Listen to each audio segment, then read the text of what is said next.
I was working for a computer company and I was selling Apple Macintosh computers way before they had Apple stores.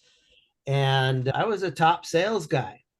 I was really good. I was beating my quotas and I had customers who loved me.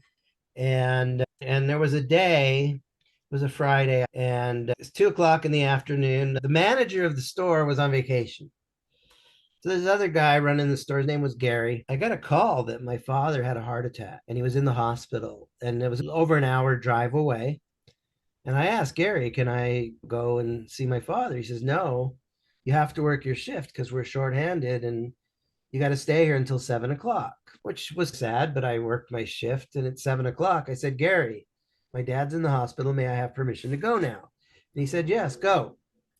So I left, spent the weekend with my father, came back on Monday. The manager came back in the store and she called me into her office. And she says, where were you on Friday? And I told her about my father. And I'm like, why? It was like a kind of a interrogation. And she said, after you left the store, some men came into the store with masks on and weapons and they locked Gary in the back room and they took all the computers. And I was like, this is terrible. I had nothing to do with it.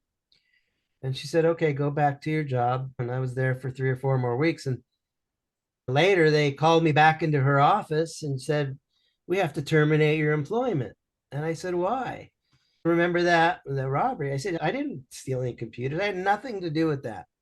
And they said, we know, but the insurance company says they will not pay the claim until we do something, take responsibility Oh, for the robbery. And they said, I broke a company policy. By the way, I was never educated in this company policy, but you need to have two people in the store at lockup.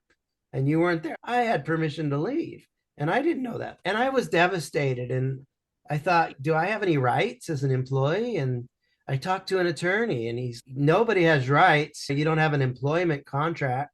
The attorney said you can write a letter and ask for your job back. And I did, and they would not give it back. They fired me so they could get the insurance money. And one of the lessons I learned is sometimes you get hired for all the right reasons. Sometimes you get hired for all the wrong reasons. Sometimes you get fired for all the right reasons. And sometimes you get fired for all the wrong reasons. I was pissed off because I got fired for the wrong reasons. I was a good employee. I was good sales. I had happy customers. It was one of those days that kind of turns your life around. And I made a decision that never, ever again am I going to be an employee. And that's the day I decided I was going to figure out this entrepreneur thing. I was going to have my own business and I was going to make it.